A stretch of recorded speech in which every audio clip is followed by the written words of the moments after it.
नमस्कार दर्शक बंधु मु आर्य उत्कल आपको पुणी थे स्वागत करुच्ची आज नुआ वीडियो को। आज आप अच्छे एक नुआ कहानी और एक नुआ नीति शिक्षा। चलते आरंभ करवा।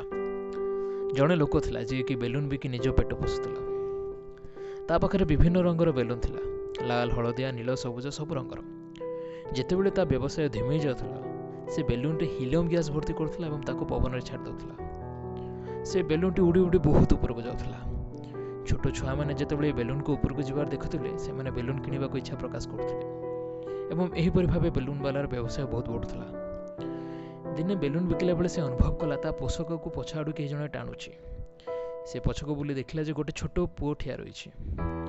से पिलाटी बेलून वाला को पचारला, आपन जदि कला बेलून टी को पवन में छाड़देवे कौन सी भी उड़िब? पिलाटीर जिज्ञासा देखि बेलून वालाटी अति नम्र भावे ताको उत्तर देला, पुओ बेलून रो रंग नुह, बेलून भितर जो द्रव्य अच्छी सी ताको उड़ेबार साहाय्य करुछि। जदि आमे से बेलून को निज सहित तुलना करबा एवं ता भितर थिबा हीलियम गैस को आम अंतर्निहित गुण सहित तुलना करबा ताहले आमे जानिबा जे आम सफलता एवं विफलता पई केवल आम अंतर्निहित गुण ही दायी। आम भितर थिबा जे गुण आमको सफलता दिगरे उड़ाए ताहा होछि आम प्रवृत्ति बा जहाको इंग्रेजी रे लोके कहंती एटीट्यूड।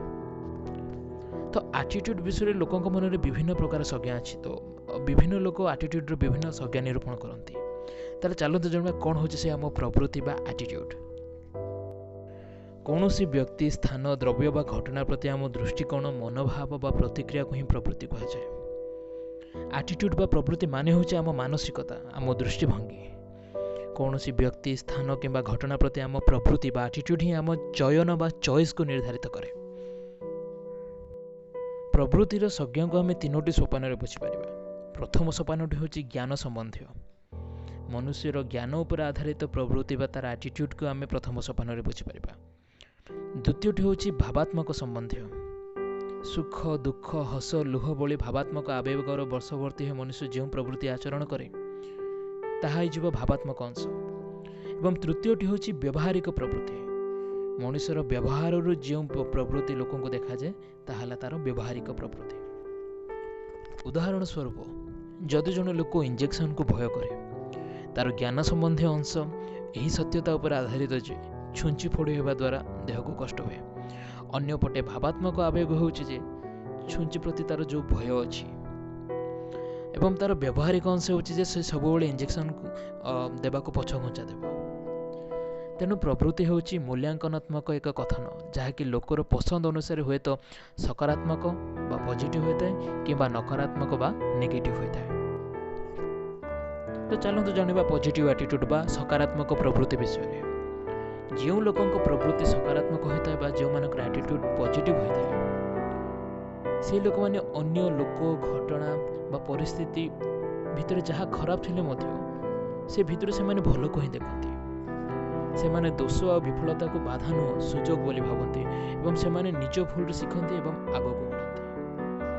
तो सकारात्मक प्रवृत्तिर किछि गुण है आत्मविश्वास, आशावाद, प्रसन्नता बा खुशी, सचोटता, दायित्वबोध, नम्रता, दृढ़ संकल्प, विश्वसनीयता, सहनशक्ति एवं कर्मठता।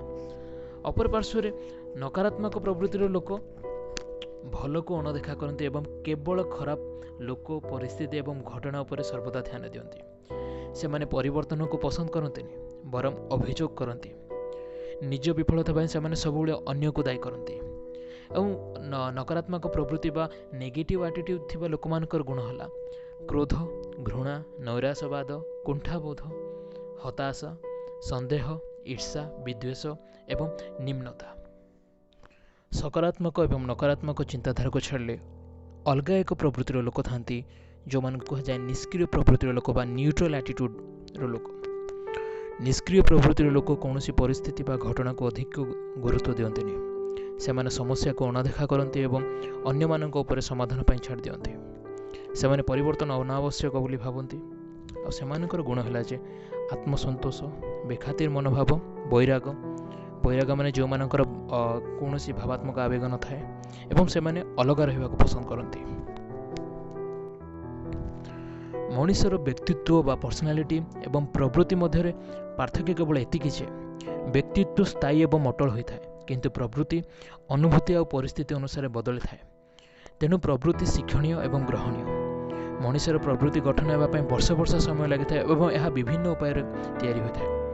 ବେଳେବେଳେ ପ୍ରବୃତ୍ତି ଅନ୍ୟମାନଙ୍କଠାରୁ ଗ୍ରହଣ କରାଯାଇଥାଏ। ଆମ ପ୍ରବୃତ୍ତି ବିଶେଷତଃ ସତ୍ୟ ଉପରେ ଆଧାରିତ ହୋଇଥାଏ ଅଥବା ଯାହା ଆମେ ସତ ବୋଲି ଭାବୁ ତା ଉପରେ ଆଧାରିତ ହୋଇଥାଏ। ନିଜ ପ୍ରବୃତ୍ତି ବା ଆଟିଟ୍ୟୁଡକୁ ବଦଳାଇବା ସମ୍ଭବ, କିନ୍ତୁ ସେଥିପାଇଁ ମଣିଷକୁ ନିଜ ଚିନ୍ତାଧାରା ଏବଂ ଦୃଷ୍ଟିକୋଣକୁ ବଦଳାଇବାକୁ ହେବ। ନିଜ ଦୃଷ୍ଟିକୋଣ ଏବଂ ଚିନ୍ତାଧାରାକୁ ବଦଳାଇବା ଜଣେ ମଣିଷ ପାଇଁ ବହୁତ କଷ୍ଟ ହୋଇଥାଏ। ବିଶେଷତଃ ପ୍ରବୃତ୍ତିର ଭାବାତ୍ମକ ଅଂଶ ବା ଇମୋସନାଲ ପାର୍ଟକୁ ବଦଳାଇବା କଷ୍ଟକର ହୋଇଥାଏ। ତେଣୁ ପ୍ରଥମେ ଜଣକୁ ନିଜ ଜ୍ଞାନ ସମ୍ବନ୍ଧୀୟ ପ୍ରବୃତ୍ତି ବା ନଲେଜ ପାର୍ଟ ଏବଂ ବ୍ୟବହାରିକ ପ୍ରବୃତ୍ତିକୁ ବଦଳାଇବାକୁ ପଡ଼ିବ। ତ ଆଜି ପାଇଁ ଏତିକି ବନ୍ଧୁଗଣ, ପୁଣି ଦେଖା ହେବ ଆଗାମୀ ଭିଡ଼ିଓରେ କିଛି ନୂଆ ବିଷୟବସ୍ତୁ ସହିତ।